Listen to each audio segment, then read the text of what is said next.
What's going on, guys? It's Jimmy here. We got some major breaking news here. The Trump administration and the White House considering a U.S. military draft. That's right. I will give you the details of that here in this video, including some changes potentially coming to the draft, as well as war in Iran is currently going on. And we're seeing oil prices and gas prices massively spike because of what is happening, and I'm going to give you guys all the details here in this video. So let's jump right in. We are live here on the It's Jimmy Show on YouTube. Let me know if you can see and hear me. Type yes in the chat, and let me know where you're tuning in from, your city, state, or your country. Don't forget to hit that like button for us as well, and we'll start with this. The White House Press Secretary Caroline Leavitt just gave this interview and talks about a couple different things, including a U.S. draft, military draft. Take a listen here.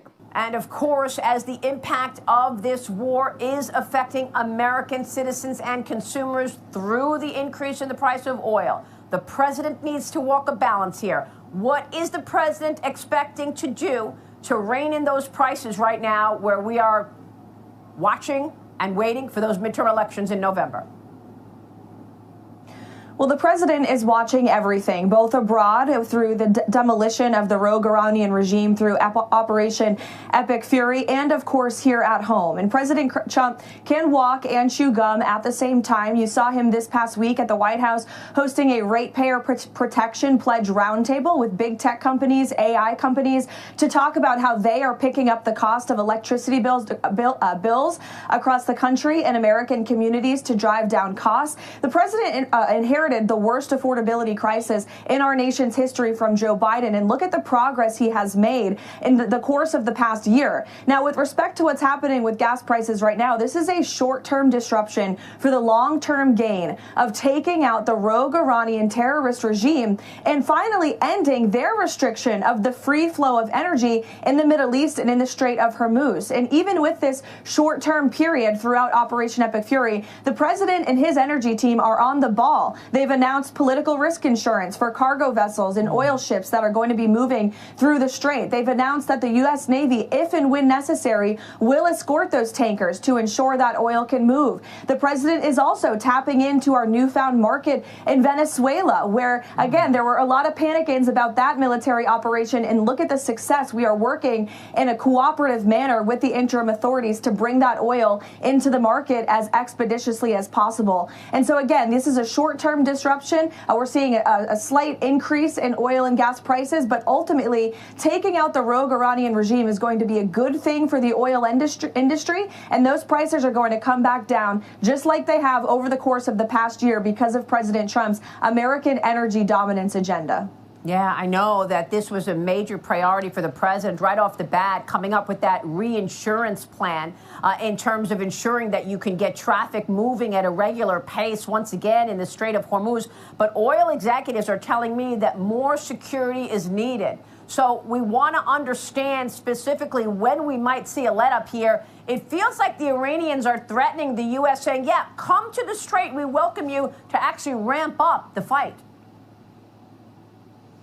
Well, the Iranians are making a lot of threats with their words, but if you look at their actions with respect to their military, they're not as strong or powerful as they were 9 days ago. That is for sure. We have completely wiped out their Navy. Their Navy is now deemed combat ineffective.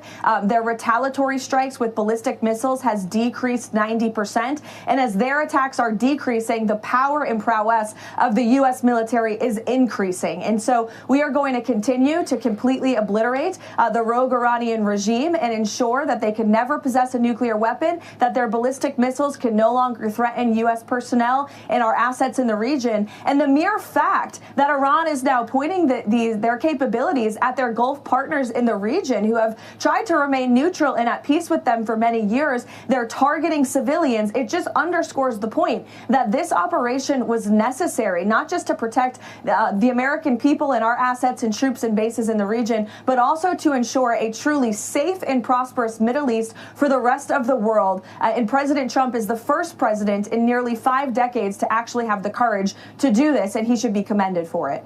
Yeah, and the president had an interesting exchange on Air Force One over the weekend, Carol. I want to get your take about this idea of troops on the ground. Mothers out there are worried that we're going to have a draft, that they're going to see their sons get in and daughters get involved in this. What do you want to say about the president's plans for troops on the ground? As we know, it's been largely an air campaign up until now.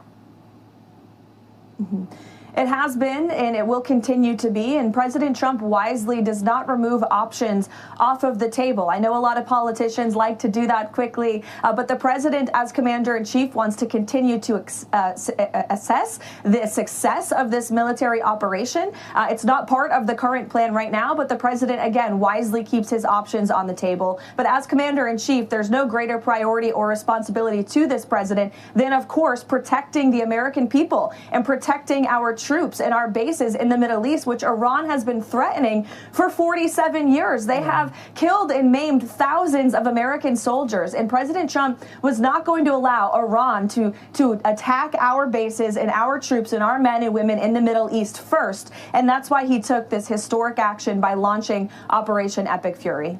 Yeah, I mean, the president is also trying to protect elections.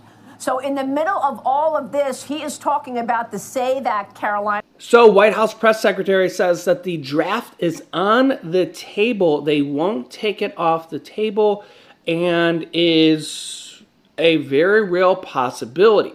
This comes as the U.S. is striking Iran here, and Iran is striking back U.S. military positions in the Middle East, even the Dubai airport here recently, and all sorts of different targets over in the Middle East. And President Donald Trump not happy that Iran is going to promote the son of the ex-president who Trump just eliminated as the next president.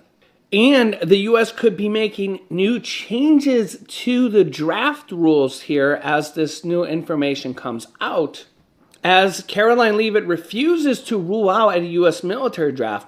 And lawmakers are pushing for changes to what's called the Selective Service Registration, aka draft rules, and what exemptions for young men would be allowed.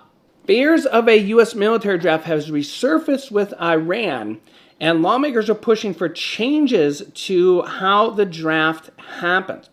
With 7 American deaths reported already since the conflict escalated, concern is growing among families nationwide. Anxiety intensified after an updated version of the National Defense Authorization Act passed in December, including automatic registration with the Selective Service for some Americans. Although, as you can see right here, Trump himself avoided the draft due to what they say was bone spurs.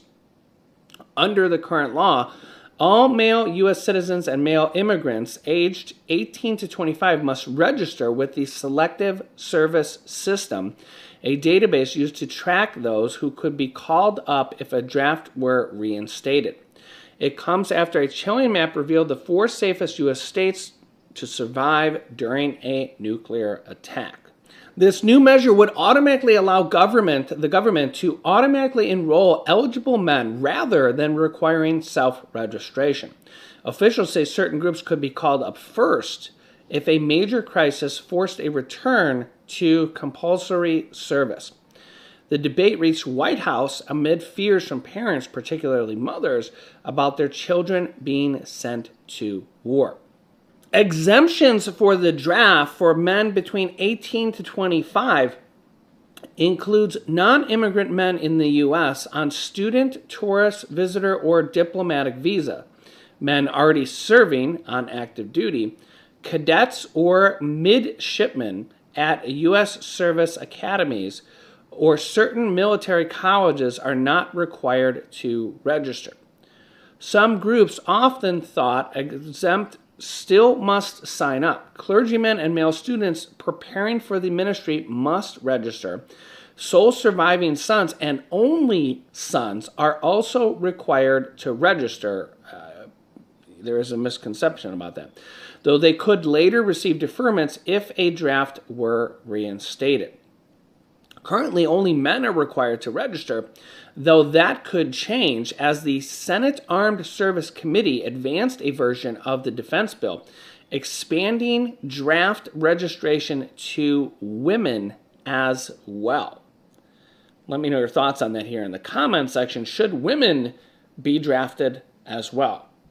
This comes here as major news about oil prices and gas prices surging after oil prices briefly almost hit $120 a barrel, up over 100% in the last year. Wow. Yeah. In fact, the U.S.-Iran war right now is the biggest oil supply disruption in history. About 20% of the global supply has been disrupted already for 9 days, more than double the previous record set during the Suez Canal of 1956. And it's not just gas, oil, and diesel, which could raise prices for almost everything. It's also LNG. Liquefied natural gas, as that is also used for a lot of home heating, pool heating, other types of heating here. 20% of the world's LNG also flows through the Strait, the majority of which is exported from Qatar, as global gas prices are surging after the country's last week halted output following an Iranian drone attack. So let me know your thoughts. I will keep you up to date. If you haven't yet, subscribe down below and click the bell icon so you get notifications when we come out with new videos. And share this video so other people can get this information.